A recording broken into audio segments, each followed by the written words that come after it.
mentioned, the human development should ensure the standard of living. The standard of living is requires some minimum amount of resources and essentials.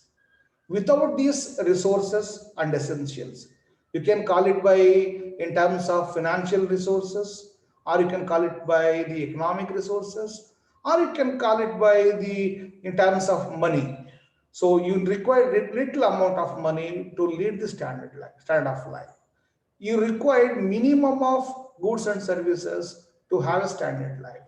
You require minimum of food and clothing, shelter to have a standard of life, to lead a standard of living.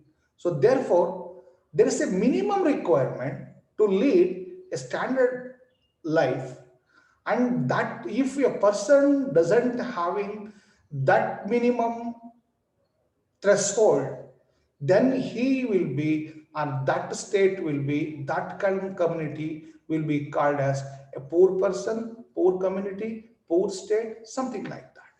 So when we fail to cross that threshold of minimum requirement of resources and essential, then we call it as poverty. Okay, so therefore, to define a poverty, we need to understand there is a requirement.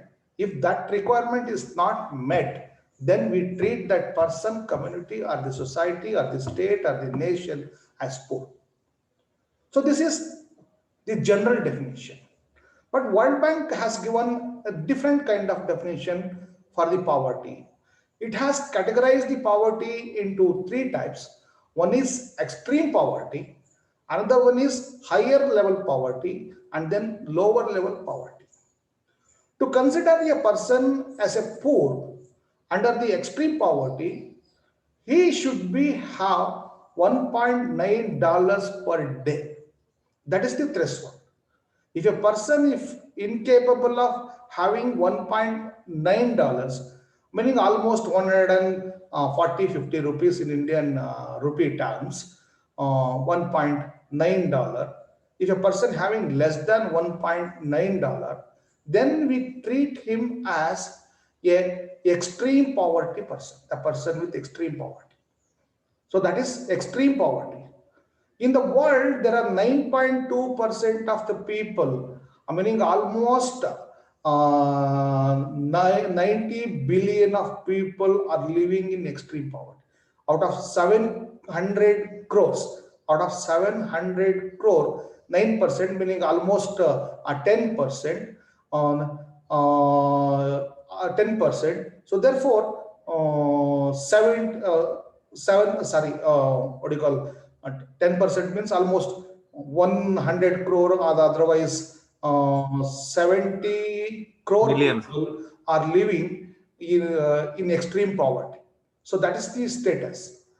And the higher poverty line, it is people living on less than $3.2 a day per a day. And that population, it also includes extreme poverty.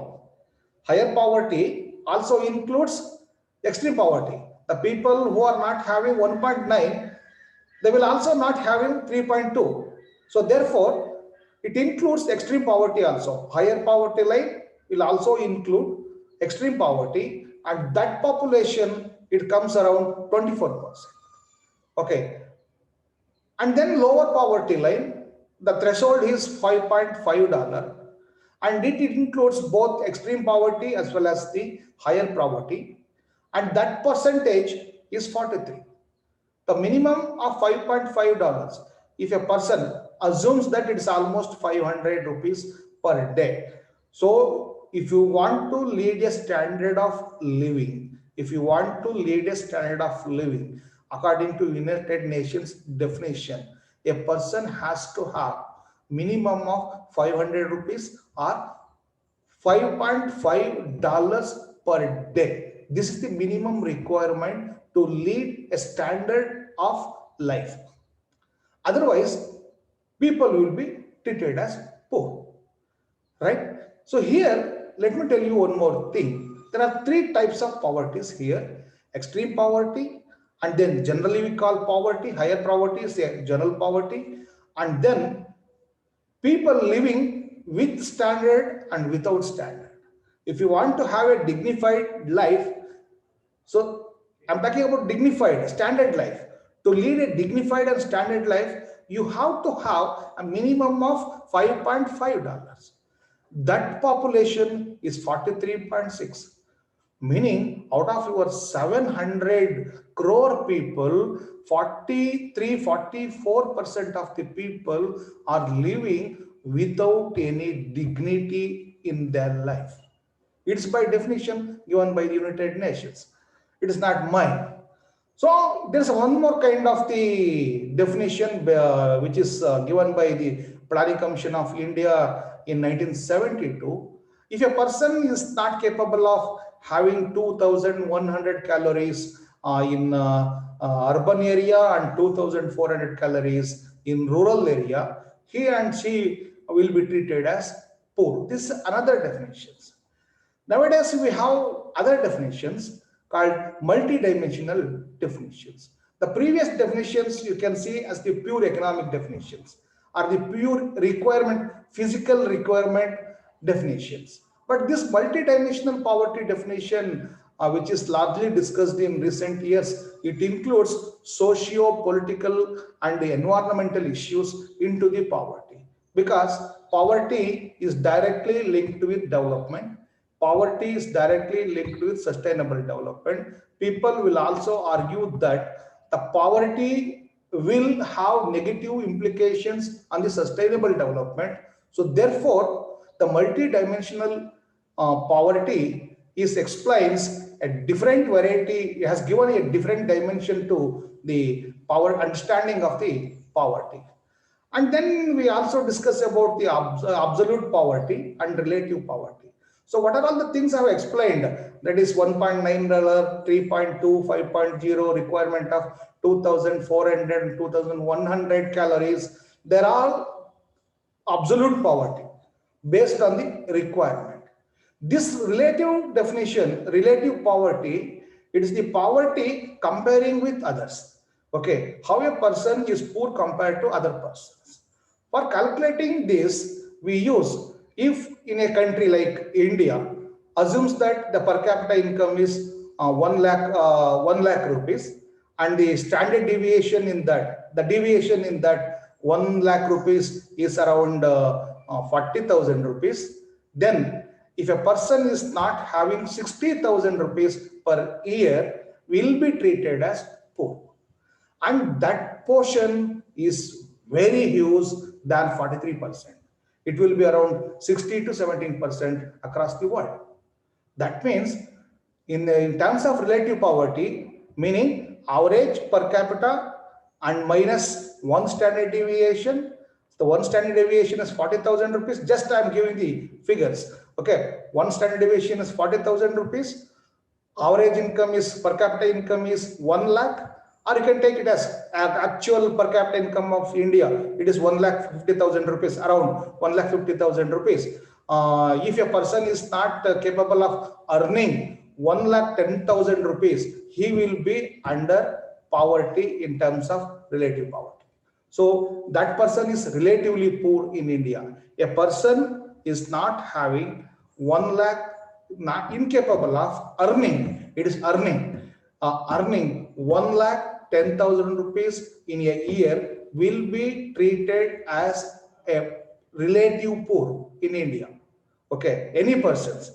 Okay, so we are the teachers earning 10 lakhs, but there are people incapable of earning 1,10,000 rupees, and that amounts to 60 to 70% for Indian case.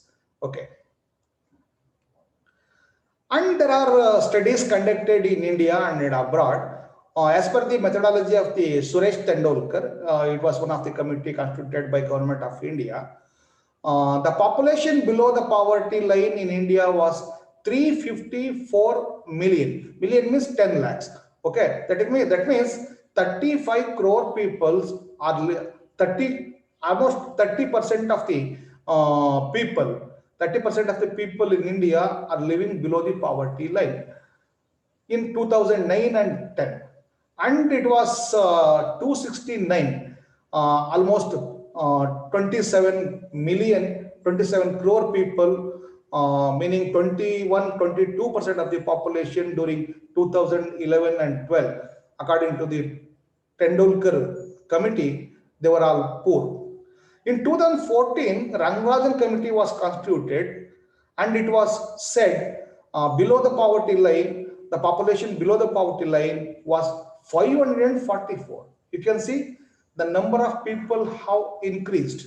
Number of people have increased according to Rangarajan committee, and it stood 38%. The poverty percentage of poverty in India increased, and population under the poverty line also increased. So again in 2009 and 10, and it was 36 million according to some other report. In 2011 and 12, one Dutch bank research estimated that there are nearly 300 million people who are in the middle class. Particularly from the Neeraj Hatekar study, it came to know that there are 600 million people, meaning 60 crore people in India comes under middle class. On an average, 300 people comes under the poverty, that is the below the poverty line. So therefore, most of the Indian people are not living a decent standard of life. So there are variations in the data.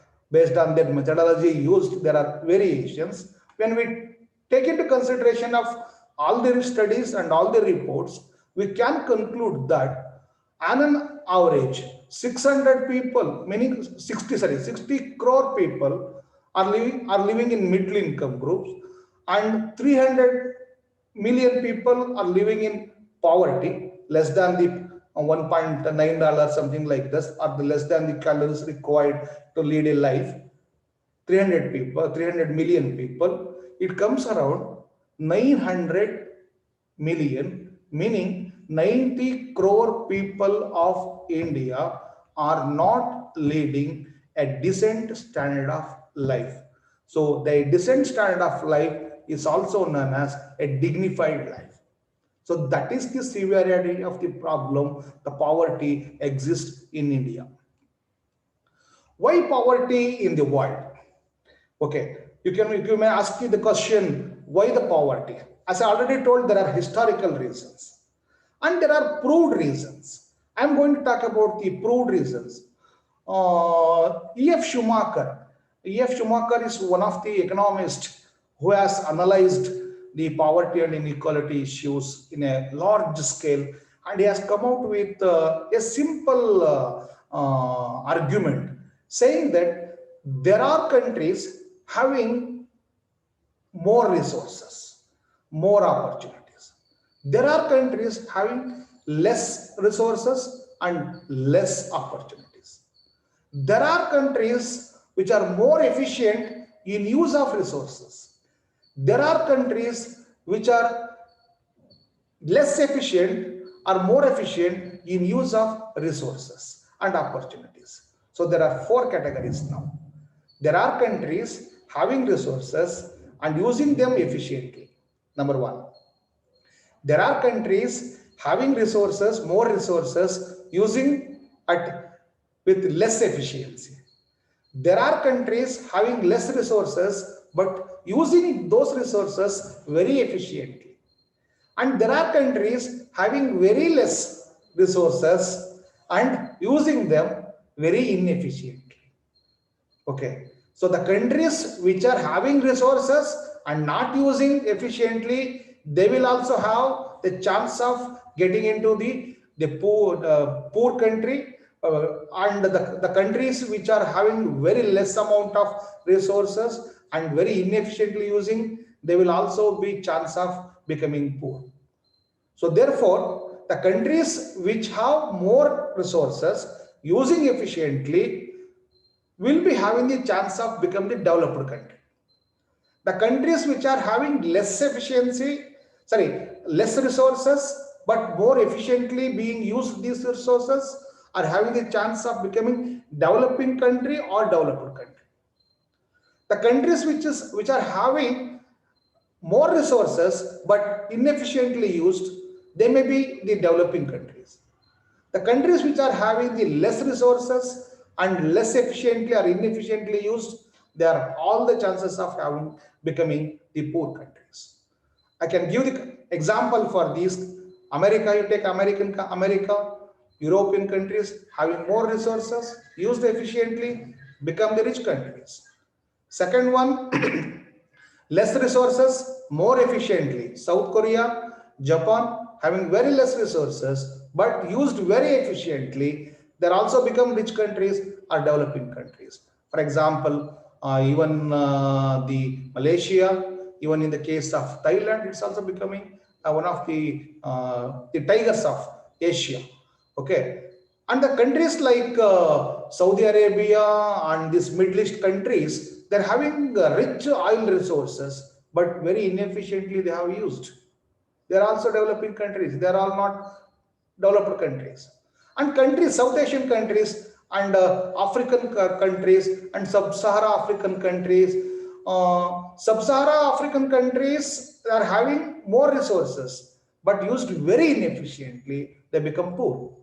The Asian countries having less resources, because most of our resource for the oil resources or the energy resources were depending upon other countries, and these countries are also inefficiently used these resources, abused the resources.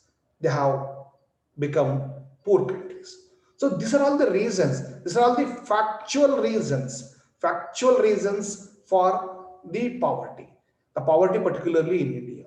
If I give the historical reasons, the countries which have been colonized are all the possibilities of becoming poor, like India, Pakistan, Bangladesh, and the countries which are not the part of the colonialism, they're all having the chances of become the developing the developed countries. So these are all the two types of the reasons we can give. That is the factual reasons and the historical reasons. And there is one more reasons, which is strategic reasons. The policies, the strategies that the governments have adopted in these countries are also equally responsible for a country to become a rich or a developing or the poor country. So these are the three important reasons. Okay, one is the resource and efficiency based, and the another one is the historical reason, and the third one is the strategic reasons. So these are the three important reasons identified for the why poverty. And in 1978, World Bank has categorized the countries of the world based on their economic development. Already told, World Bank is meant for the development issues. Economic development in terms of national income per person or gross national income per capita. In the first time, World Bank has classified the countries into only two groups, that is lower and middle income countries. So that means in 1978, World Bank has classified the countries, all the countries of the world, into only two groups. One type of the countries, lower income countries. Another type of the countries, middle income countries. It also means that in 1978, there were no rich countries identified by the World Bank. There were no rich countries. Again in 1983, the middle income group. So there are two categories, and the middle income group further split into two groups. One is lower middle income and another one is upper middle income group. So now the three categories have been identified in 1983. In 1989, again, the new definition has introduced, that is the high income countries. So now, as and today, we have four type of the countries. One is the lower income countries. Another one is the lower middle income countries. Number three, upper middle income countries. And the fourth one is higher income countries. Again, these higher income countries, based on their per capita income, categorized into three groups. a very high income, moderate income, and a high income category. So we have four groups: high income, upper middle, lower middle, and low income countries. So over the period of time, the threshold is also changed based on the price level and considering the index of prices. So therefore, as in today, that is according to the latest categorization and threshold done in July 2019, low income countries are those which have income less than $1,025 per capita income. This is per capita income. The countries which are having per capita income $1,025 and less than that are treated as low income countries. There are good number of countries. I will show you. The lower middle income, so it is above the low income but less than the upper middle income. The lower middle income countries are those which have income more than 1,025 and less than $3,995. So that is the middle income. And for upper middle, that is the third category, upper middle income, which have income more than 3,995 and less than $12,375. So these are the upper middle income countries. And then the high income countries, obviously it is more than $12,375 and above. This division clearly explains the existence of inequality among the countries. So as we know, there are four groups of countries, meaning the inequality very much exists among the countries of the world. The unequal development opportunities have created huge inequalities among the countries of the world. Why inequality at subnational levels? So, okay, we have inequality among the nations of the countries of the world, yes. But within the country, why there is inequality? So the sovereign democratic countries, governments should provide equal opportunities to its subnations or states to achieve equitable development. However, this has not been found in most of the countries of the world. There are seen disparities among the subnations or states of the countries. Most of the countries believe that the gains of the country will be equitably distributed among subnations.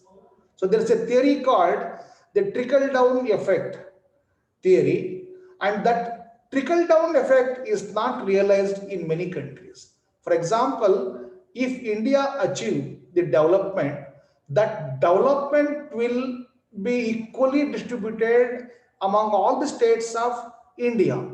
That has not happened in India also. We have some rich states in India, we have some poor states in India, meaning India has grown, but Indian states are not equally grown. So like that, there are inequalities even within the countries. Hence, there are advanced subnations and backward subnations exist within the countries. The distributive justice clearly explains that the government should have taken necessary steps to reduce inequalities, but the realities are entirely different. Some states have gained more from the national development, some states have poorly gained from the national developments. So let us come down to the India. India is the diversified country having all the features explained above, right? So trickle down not happened. There are countries which have the states which have more advanced and the less advanced. India, for example, if you go in the case of India, what is the India stand at the international level? Okay, India has moved from low income. I have categorized the world countries into four groups: low income, lower middle income, upper middle income, and high income. Where India stands? India was stand in low income groups. India has taken 70 years to move from lower to lower middle income group. Only during 2016 and 17, India moved from low income group to lower middle income. Now today, it's still again going back to low income group. So there is an instability in its position, becoming a lower mid income country. So meaning we took 70 years moving from low income status to lower middle income status. So what are the implications of this poverty and inequality? So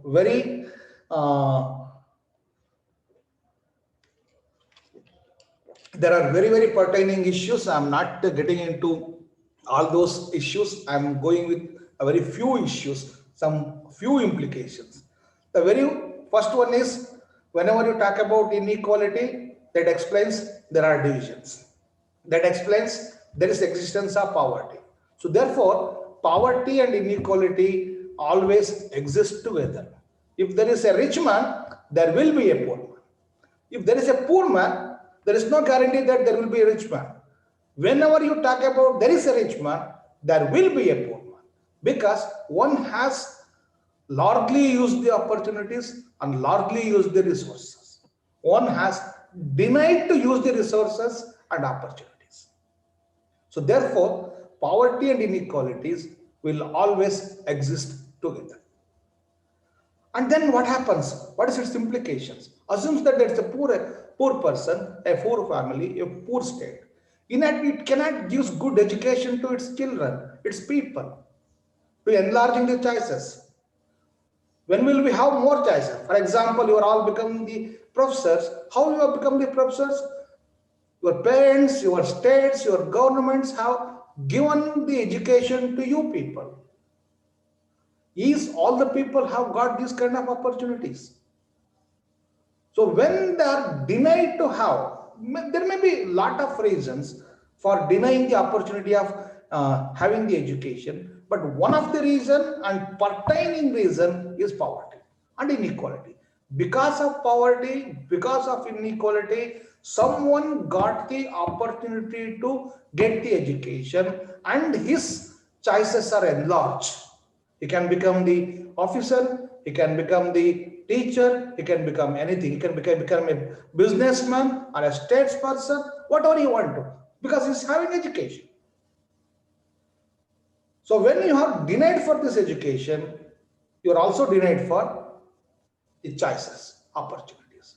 The second important thing, when you are poor, there is also equal amount of chances of malnutrition, mortality. There will be high rate of mortality, morbidity, nutritional problems. There are many problems involved, and you cannot live a longer, healthier life.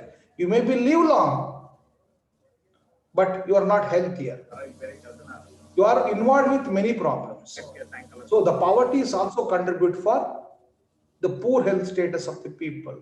When you are talking about the poor health, you cannot perform efficiently at your fuller capacity. So that's the problem. So you cannot use your fuller capacity when you are not having the good health. So another important thing, the income. So poverty directly refers to income, the low income level. When you have low income, you are leading a very suboptimal level of living. Suboptimal level of life, it says many things. It says many things. Sir was already told, in 5 years, once we become the teachers, we construct the home, we construct the tour, we take to one car, two car. You have the capacity to lead the dignified life. Is everyone is having that capacity to lead the dignified life? No. Once you are poor, your chances are very limited to enlarge your choices and exercise your full potential So the God has given everything, but the system has not allowed you to perform well. And then people talk about the poverty and sustainable development. Is the poverty and sustainable developments are related or not related? Yes, they're certainly related. So when we talk about the poverty, poverty is having negative implications on the sustainable development. Particularly, as I have understood in the case of energy, when we are poor, we use more of renewable but uncleaned energy sources. Like cow dung we use. So we are not afford to have a gas stove. We are not afford to have a solar lighting or solar cooking panels, right? Because I am poor, I cannot access, I cannot afford to have it. Then what I do? I use the residuals, agricultural waste I can use the forest residuals, I can use the cow dung, which produce lot of emissions into the system. So therefore, poverty indirectly or directly a threat to the sustainable development. So your decade is sustainable decade. If you have a poverty, then you have a threat to your sustainable development goal. So therefore, if you wish to achieve the sustainable development, you have to curb the poverty. Having the poverty, achieving sustainable development is not possible. So therefore, the very first goal of sustainable development is reducing poverty and ensuring zero hunger. The second goal is ensuring zero hunger. The first one is reducing poverty. Without reducing the poverty, you cannot achieve the sustainable development. So therefore, you have to reduce the poverty to have the sustainable development. So there is an argument in will this inequality and poverty goes or not. So Simon Kuznets has developed a theory which is known as the inverted U hypothesis. U is inverted. U is inverted. We write U like this, and this is inverted. Okay, it is inverted U hypothesis. That relationship between per capita national income and the degree of inequality in income distribution, maybe of the form of inverted U. According to this Kuznets inverted U hypothesis, as per capita in national income of a country increases, meaning as the per capita income increases, in the initial stages, you can see this graph, okay, as the per capita income increases, in the initial stages, inequality will also increase. Okay, inequality will also increase in the initial stages. Okay, and after reaching the highest degree of inequality, the intermediate level of income inequality falls. So meaning in the initial stages of development, inequality will also increases. Once you have reached the highest degree, then even after if the per capita income increases, the inequality will come down. At the last slide of my presentation, whether this has been proved or not, I will show you. Okay. And this is one more, that means most of the countries have failed to prove this hypothesis. Even after reaching the certain amount of per capita income, this curve has not coming down. Still it is going up. We have calculated for many countries, with the help of my research scholars, we have calculated for the many countries, and that shows this curve is not coming down. It is still going up, up. So meaning, Kuznets hypothesis has not been proved in the case of many countries. The still inequality is increasing. Inequality increasing meaning poverty is also increasing, absolute poverty is also increasing. Okay, and at the same time, it is a threat to the sustainable development. So Thomas Piketty says increasing inequality will reduce the growth efficiency. So whatever the growth you are achieving, It is on the account of reducing the opportunity of the poor people. So therefore, your growth is not efficient. Whatever the growth you are achieved, it is at the cost of the poor people. It's on the cost of the inequality, which is threat to the development. So your growth is not a pure growth. It's an inefficient growth. You may be achieved 5 degrees, 6 degrees of growth. Sorry, 6% of growth. But that 6% having lot of problems within that. So you cannot treat the poverty and inequality issues with this growth. That's the meaning. So please you read Thomas Piketty's works on poverty and inequality. Very fantastic piece of work he has done. Historical reasons for poverty and inequality. Please read that book if possible. And also this increasing inequality increases the burden of poverty. That's another important thing. So whenever the inequality increases, the burden of poverty, that means handling the poverty will also becomes. So when the inequality increases, it creates many problems. So the burden of poverty will be increased. Just I have shown some of the figures here. I'm not going. If you have more opportunities, I already explained this. If you have more opportunities, you will be having more development. If you have less income, less investment, less consumption, low profit, high poverty, low infrastructure, you are moving into underdevelopment.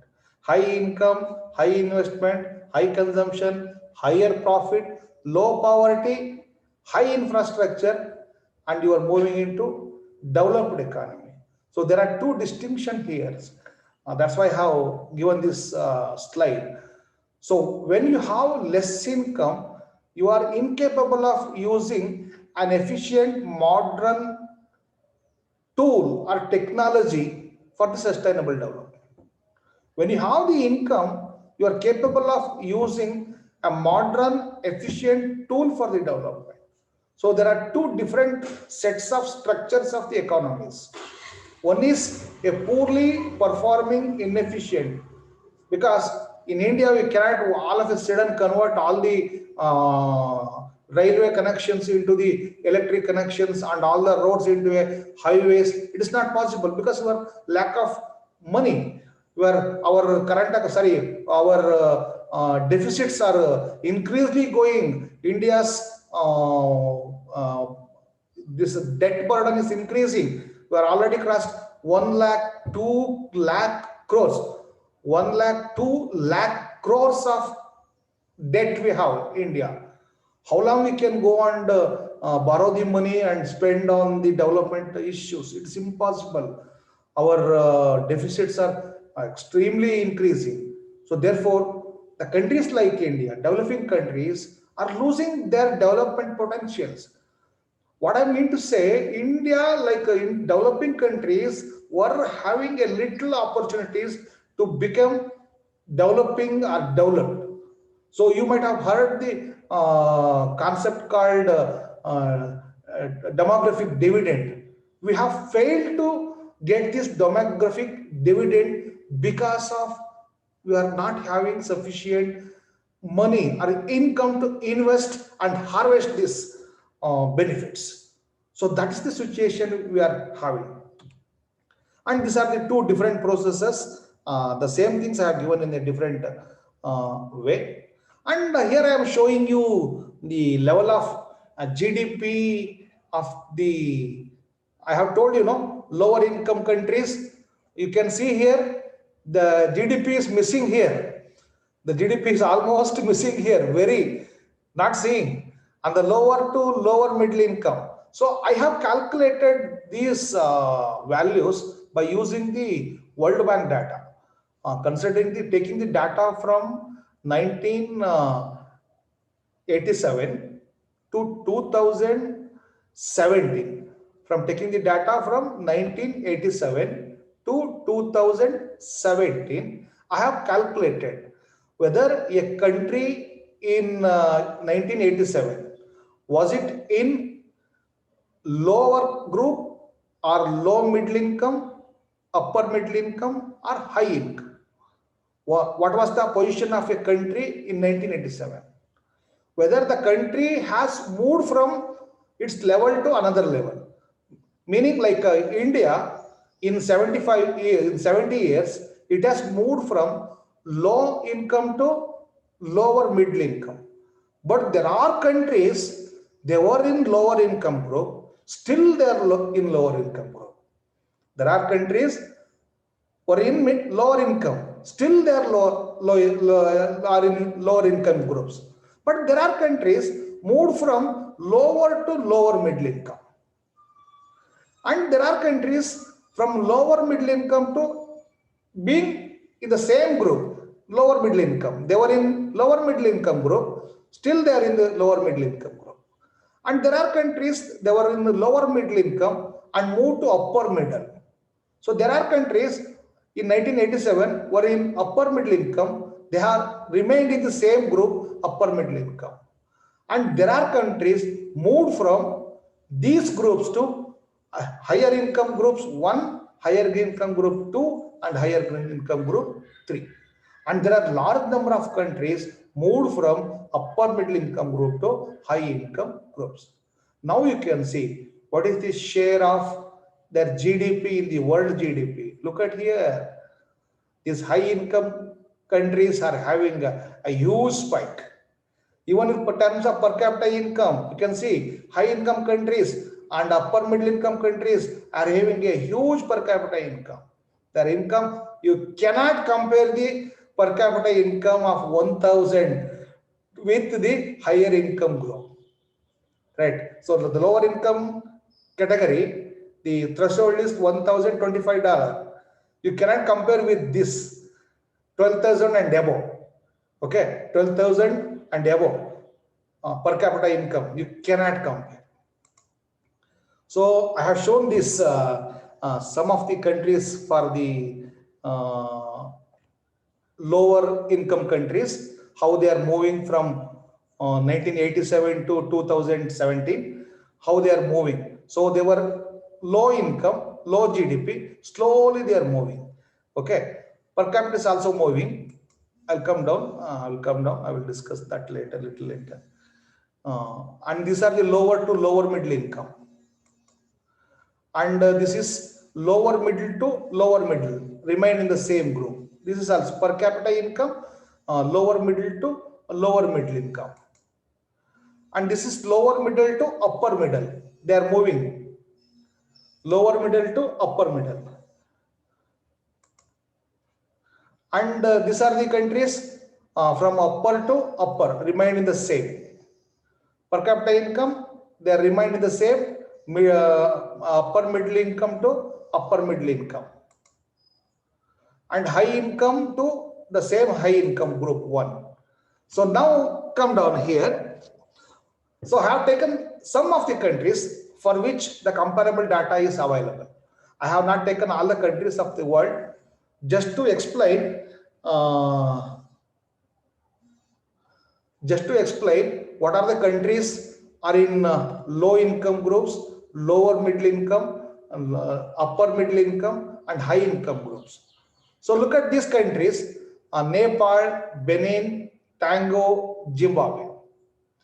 So they were in lower income, they have been remained in the low income countries. What are the countries? Nepal, Benin. Nepal is next to India, you know. Benin, Togo, Zimbabwe. In terms of GDP, they're all low income countries. They were low income countries in 1987. Even in 2017, all these countries are in the low income group only. And by taking the consideration of how they have grown during this period, so Nepal grown at 7.31%, even then it is a low income country. And the Zimbabwe grown at the rate of 1.24, even it is a low income country. And these are the countries lower to lower middle income, moved from low income, like India. You could see here, India. So India is there. Bangla moved from low to lower middle, Nigeria, Zimbabwe, Pakistan, India, Ghana, Kenya, Sri Lanka. All these countries were in low income group and they have moved into lower middle income recently after 2010. After 2010, all these countries moved into lower middle income, not middle income, not the pure middle income, moved into lower middle income. So, and during this period, Sri Lanka achieved highest growth rate and the lowest growth rate achieved by Nigeria. And then from lower middle to lower middle income, lower middle to lower middle income. So these countries, Philippines, Bolivia, Guatemala, and Morocco, they were in the lower middle group. Still, they are in the lower middle income groups. And during this period, from 1987 to 2017, Guatemala achieved highest growth rate and Morocco achieved lowest growth rate. And these are the countries who are in the lower middle and moved into upper middle income. Okay, Peru, Colombia, Jamaica, Botswana, Mexico, Malaysia. So Malaysia is one of the tigers of Asia. Okay, so Malaysia and Costa Rica and these countries were in lower middle and they have been succeeded to move towards upper middle income. As India, Malaysia is also having the very less resources but used very efficiently. These are the countries which are having little resources but efficiently use these resources. I have told, E.F. Schumacher categorized the countries of the world having more resources efficiently used. These are the countries having less resources but used very efficiently. So Colombia, high growth, and the Jamaica, lowest growth. And then upper middle to upper middle income. Chile, Brazil, Panama, Iran, Algeria, Gabon, and Greece. You could see all these countries are endowed with natural resources. All these countries are endowed with natural resources. Relatively, all these countries, you can go and check the natural resources position status of these countries. It shows green, meaning all these countries are having very good natural resources, but they failed to very efficiently use. So they were in middle income, still they are in the middle income, meaning in the 40 years period, their position has not changed. If they could have been used these resources very efficiently, could have been moved into upper middle class. So, but not happened. And then high income countries, Israel, very little resources compared to others, relatively resources. Spain, Ireland, Australia it's endowed with natural resources. New Zealand endowed with natural resources. United Kingdom endowed with natural resources. So these countries are having resources and have been efficiently used. So therefore, they all moved into high income countries. So they have been treated. And then I have taken per capita income. Just to show this, I have taken what I have shown this GDP in terms of GDP. In terms of per capita income, lower income countries, Nepal, Benin, Togo, Zimbabwe, and lower to lower middle, their per capita is also Bangladesh, Nigeria, same. And then lower to lower middle income, Philippines, Bolivia, same, no changes. Lower middle to upper middle, the same, countries are remaining, but their per capita performance are changing. And again, even in terms of per capita income and others, the same countries remain. High income countries, same, United Kingdom, like that. So, what it means that the countries which are having opportunities for the development, the countries which are having the opportunities for the development, and opportunity in the sense resources, and use these opportunities very efficiently. They have moved from one level to another higher level. So from moving from low to lower middle to upper middle, and upper middle to high income groups. The countries having less resources and used efficiently, they are also moved into higher groups. But the countries which are having less resources and the less efficiently used, they remain low income groups or the lower middle income groups like Bolivia, like India, like Sri Lanka, like Pakistan. These countries are not efficiently used the resources. Okay. So what are these exploits? So very interesting.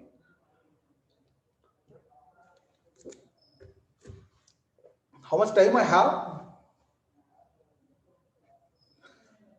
Co-coordinate, Sir, co-host. 1 o'clock. 15 minutes you have, sir. You have 15 Okay. minutes. Shall I take another 5 to 6 minutes for me, and then we can go for the discussion? Okay, Yes, sir. sir, of course. Okay, Yes. sir. Thank you.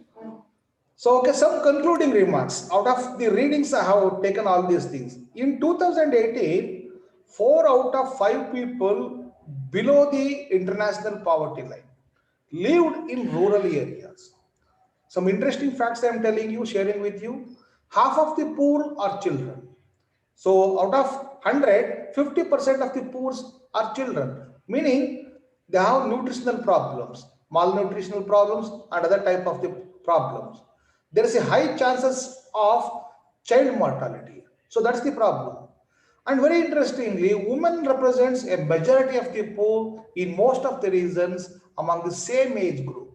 So the chances of becoming poor is more for a woman than a male, because on the grounds of gender she has been further, we talk about the double deprivations, she further deprived for the opportunities. So the chances of women becoming poor is more.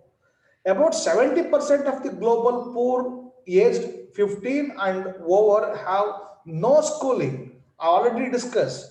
Being poor, the chances of going to school is 70% of the people are not having the chance of going to school because they are poor. When they are denied school, their opportunities are also denied.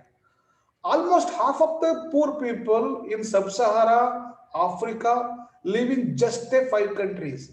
So the majority of the poor lives in Nigeria, the Democratic Republic of Congo, Tanzania, Ethiopia, and Madagascar. So majority of the poor live in these countries. So more than 40% of the global poor live in economies affected by fragility. Fragility means instability or lack of chances, risk and all those things, fragility, conflict and violence, and that number is expected to rise to 67%. For example, Afghanistan and others. Those kind of economies have just 10% of the world's population, but their poverty is 40%. About 132 million of the global poor live in areas with high flood risks. But many people who had barely escaped. So this is related to COVID-19. So a very interesting thing that I have brought in here, just I am connecting the issues of poor to this COVID-19, what has happened during COVID-19 to the particularly to the poor people. Many people who had barely escaped extreme poverty could be forced back. They have forced back into the poverty, extreme poverty, by the convergence of COVID-19. Conflict and climate change. A NOCAST preliminary estimate for 2020, the incorporating effect of the COVID-19 pandemic projects that an additional 28 million to 115 million people will be pushed into extreme poverty, bringing the total to the between 703 and 729, increasing. The poverty is increasing because of pandemic. Look at this figure. You can The extreme poverty is expected to come down. So from 740 millions to, it was expected to come down by 2021, it was expected to come down 580. The extreme poverty was expected to come down from 740 to 580. But due to the pandemic, COVID-19, now it is going back. The people, so during this middle of 2018, there were only 640. Now the extreme power, because of this COVID-19, the poors are again going back to 720. The poors are again pushed into extreme poverty. So I have taken this data from the global economics perspectives. Poverty will be broadly unchanged between 20 and 21, but this particular period during the pandemic, many people pushed into the poverty, extreme poverty. There is a term called new poor. Who are the new poors now? Because of this pandemic, there are new poors. So they were not poor before pandemic. Before pandemic, these people were not poor, but now they are the poor. Who are this? Probably will be more urban than the chronic poor. Okay, most of the people engaged in informal services and in manufacturing sector, which is not formal, were forced pushed into the extreme poverty. They have become jobless. They have become shelterless. They have become foodless. They had to. We have never heard the word reverse migration. So migration for earning. Now the migration, reverse migration, just to save their lives. They have moved back. Okay, so the more urbans have been pushed into the extreme poverty. So live in congested urban settings and work in the sectors most affected by lockdowns and mobility restrictions. Middle income countries such as India and Nigeria will be significantly affected. Middle income countries may be home to 82% of the new poors. That means what are all the new poors pushed into the extreme poverty? 82% are in these middle income countries like India and Nigeria. So this is the new research estimate that climate change will drive another 68 to 132 million into poverty by 2030. We are talking about reducing poverty because of the COVID-19 and the changing climate change will also push another 68 to 138 million people into poverty. Climate change is a particularly acute threat for countries in sub-Sahara Africa and South Asia like India. So this is the research outcomes. Just I'm showing the map to show the countries which are more poor and more unequal and equal. This is not poor. This is unequal. Okay. I'm not showing the poor. I am showing only the inequality, where the inequality exists very high. So look at here the green, the dark green, it is less than 0.25. This is the Gini coefficient. Gini coefficient is the measurement of inequality. If the value of the Gini coefficient is 0, meaning there is no inequality. If the value of Gini coefficient is 1, there is an extreme inequality. Okay, so between close to 0, low inequality, close to 1, high inequality. So you can see the dark red, wherever you could see dark red, so that explains the highest inequality. So luckily India, it's the third color, it is between 0.30 to 0.34. As I already told, inequality in India, it is around 35%. There is 35% of inequality exists in India. And very interestingly, the countries like China and Russia, you could see this is the red one. It is the Russia and this is brown one is China. The inequality is more in China compared to India. Inequality is further more in Russia compared to China. Oh my God, this is very, very interesting. And within the reasons, there are a lot of changes. Look at here. There are a lot of, so you have green, you have pale, you have red, brown, dark red, everything exists within the country, right? Sorry, within the region.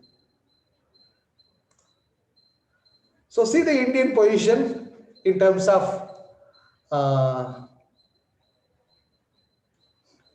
poverty, in terms of poverty. This is poverty, not inequality. This is poverty, where the poverty is very high and very low. The dark color shows the below 10%. The dark color shows below 10%, meaning Jammu, Himachal Pradesh, Punjab, Haryana, you have less poverty. Okay, and then little dark like Rajasthan, and then Gujarat, and then here in the eastern country you have 10 to 20% of poverty, and then lighter color like Uttar Pradesh, and then Madhya Pradesh, you have this color, that is 20 to 30%. Even in Karnataka we have 20 to 30% of this color, light color. Maharashtra, Karnataka, and then Tamil Nadu, we have 20 to 30% of poverty. So the 40 to 50% of poverty, 40 to 50% of the poverty, you can see in these states like Bihar, Orissa, and then West Bengal, and then Uttar Pradesh, and then Madhya Pradesh, and most part of the eastern states, you have a high level of poverty. So within the country, poverty is not even equal, it's not even. So some countries have less poverty and some countries having more poverty. I have told as the development we have achieved, there is a possibility of the inequality will be decreased. So as the world grown, as the country grown, there is a possibility of the inequality will be reduced. But this figure is given by Thomas Piketty. I have taken it from the Thomas Piketty Distributional National Accounts, Methods and Estimates for the United States and other countries. It was a quarterly journals. So look at here, the first one, the first bar, it shows bottom 50%. First one, this is two periods. There's two period from 1946 to 1920. That's one period. And the second part, it is from 1980 to 2014. So whether the bottom 50 have gained more or the top 1% of the population have gained more. Look at this blue color. The blue color, this is the bottom 50% saw a 1 or 2% increase in pre-tax income between 1946 to 1980. So meaning 1 or 2%. What is their increase? It is only 50% in this period. What was the rate of growth for the rich people? That is the top 1%. Top 1%. So the growth was 54% before 1980. After 1980, their income has grown by 320%. Meaning, poor become more poor, rich become more rich. I mean to say, in the world, the inequality is increasing. The inequality is increasing, maybe in terms of percentage, the poverty rate may be reduced, but the absolute poverty, the headcount poverty is not reducing, it is increasing.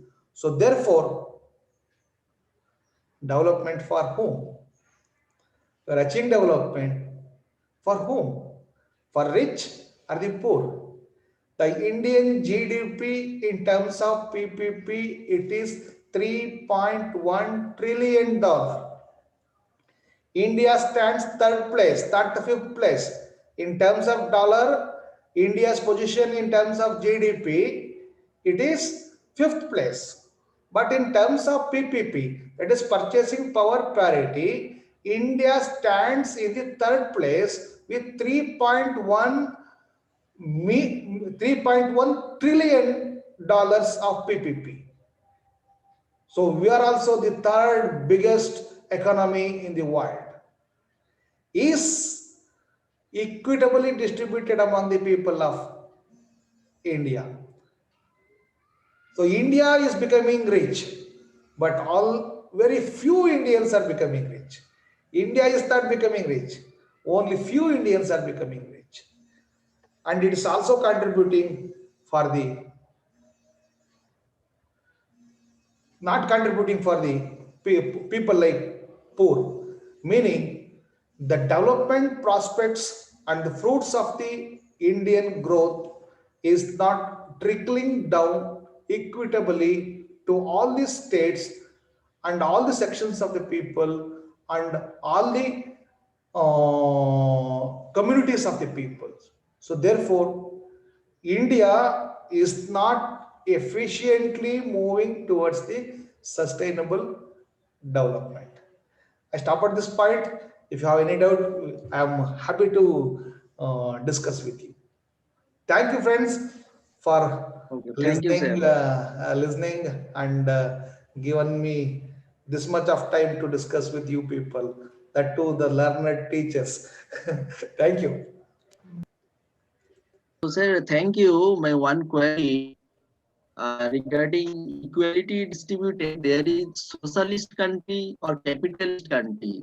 This is depend on administrative or government. Okay. So, how can this change? This Meaning socialist developed capitalist country. or socialist country. Yes, yes, So this is depend on administrative or government. yes, sir. So how can it come to the service to people? Look at here, sir. Russia is a communist country, socialist country. China is also a communist country, socialist country, socialistic type of country. But the inequality is very high in Russia, and it's high in China. Whereas if you look into the American countries, you have all types of the inequalities, very high inequalities and low inequalities also. But in India, also we have less inequality compared to this one. America is known as a capitalist country, and there the inequality is very high, right? Inequalities are very high. Russia is also a capitalist but a communist or socialistic type of country. America known for the capitalistic type of country. Russia is known for socialistic type of country, Russia and China. But in Russia and China, the inequality is also not so less. Meaning, how the strategies are implemented to curb the inequality, that's very, very important. And when you are more democratic and socialistic, the probability of increasing inequality is less. You can see in the case of India, we have different types of governance: capitalistic, communist, socialist, and socialist democratic. So, being socialistic democratic like India, the chances are less. There are inequalities, but not to that height.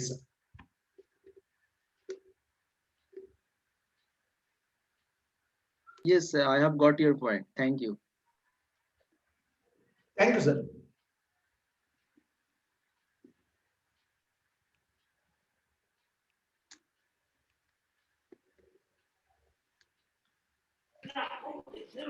Sir, I Yes, have sir. one query. That is, you told that India took nearly 70 years to move from low to lower middle income group. Yes, sir. Low group from lower middle group. What might be the reason, sir? Does it the government change, or what might be the reason for going back to the low income group? No, no, not going back, because now the per capita income of India, it's around $1,500. Around, I'm telling you, around. It is 1,400 something dollars as on today. The per capita income of India. The threshold for lower middle income, it is $1,025. So we have crossed that. We have crossed that only recently. During 2016, we have crossed. But now because of the slowdown, because of the fragility in the economic system, you might have been experienced all these things. Because of the COVID. So the chances of moving further, it is ruled out. In one of my presentation, I have explained how we are moving down, even before the pandemic, and still because of pandemic, our moving down has become faster. That's one thing. And at the same time, the capacity to respond to this pandemic and fight back for this pandemic and bring back the economy, we have to have a lot of resources. As and today, the India has not having the resources in terms of investment, resources in terms of the natural resources in terms of capacities and technologies. We are not having. So therefore, there are fragilities as and today, which is signaling us to going back to low income category. That's the only fragility I have explained. You are not really going back. We have fragility. Sir, in our school days, Okay, sir. Thank you. Thank you, sir. sir, I'm Santosh Kumar. Yes, sir. In school days, we have studied that our country is rich with the resources, but inhabited by the poor people. At the same time, we have noticed that the great disparities between the haves and the have-nots. Sir. Yes, sir. Sir, the taxing or putting tax on citizens is one of the legal measures to control that or Yes, sir. Yes, sir. Sir, you have muted, sir. Sir, unmute yourself, sir. Yes, sir. yeah, that taxing is one of the measures, legal measures to reduce that disparities. Yes, sir. Can we go further with this legislation kind of things to at least to reduce the disparities? Because all of you, we know that haves the great disparities between haves and have-nots in India, especially. Sir, I will answer the first question and then I will come to the next question. Okay, sir. The first question, India, rich people are poor. If that is the case, why we are depending so much on other countries for our natural resources? That's one thing. In what way they have defined in our schools, defined in our school days, I don't know. So if India was rich in terms of natural resources like natural oil, gas, and all those things, we are not depending. Our 80% of our payments of foreign currency is going for meeting these imports. So that statement is not fully right, sir. So Indians were poor, but not all the Indians. So there are Indians, they're rich, then also rich, now also rich. Now there are new rich people coming into picture. That's one thing. As far as you told the tax, I take it as in another way, what people paying to the government and what government paying to the people. So this is transfer. So recently studies are going on to estimate the net transfer between the people and government for the different categories. Like as I told, the poor people, middle income people, and fixed income earning people, business people, and the huge industrial owners, like that, they are categorized. They are categorized, and what they are paying to the government, and what the government paying back to them in terms of tax or in terms of subsidy or the benefits. Okay, what the studies revealed that being poor, you pay more to the government than what you receive. You pay in terms of indirect taxes, not in terms of direct taxes. But you are paying to the government. What the poor pays to the government, it's higher than what he receives from the government. And at the same time, at the extreme right end, that is the rich or the business people, what they receive from the government is higher than what they pay back to the government. This is the study recently conducted, and it clearly shows there is a chances of increasing inequality, because rich are getting more benefits from the government and the poor are relatively getting less benefits. But we always talk about poor people will get free rice, free cooking gas, all those things. If you calculate everything, what is the net transfer? Okay, if you calculate that for all the taxes he pays for the matchbox, for the anything, whatever, even for the liquor, even for the cigarette and all those things, whatever he purchased, he pays tax. You calculate all those. So you take the net transfer, definitely it is true, sir. But when we look at the instances of our Indians, those who deposited lakhs of crores of rupees in Swiss banks, sir, is it the failure of our administration? Sir, I don't know the facts and figures, sir. Then it's very difficult for me to respond to this question. We feel that it is a failure from the administrative point of view. I am not in a position to tell that, sir. Okay, sir.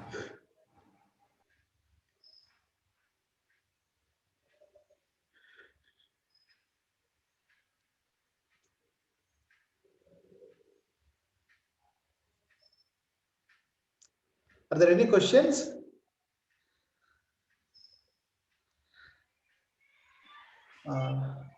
Thank you. There are, I think there are 35 participants, right? Yeah. Yes, sir. There are 35 participants. 30. Yes, 32, right now 32 participants. Starting from Subbulakshmi. Yes, sir. To Sir, one more point. Just I want to ask, yes, sir. Here. You mentioned about India's per capita income. Latest, as per you told that nearly it comes $1,500 US. Yes, sir. Yes, sir. 400 to 500, sir. Yeah. Do you have any idea about what is the global average per capita, sir? Are we lower than that, Indians? No, that we have not calculated, sir. Generally, per capita calculates for the country. Okay, okay, sir.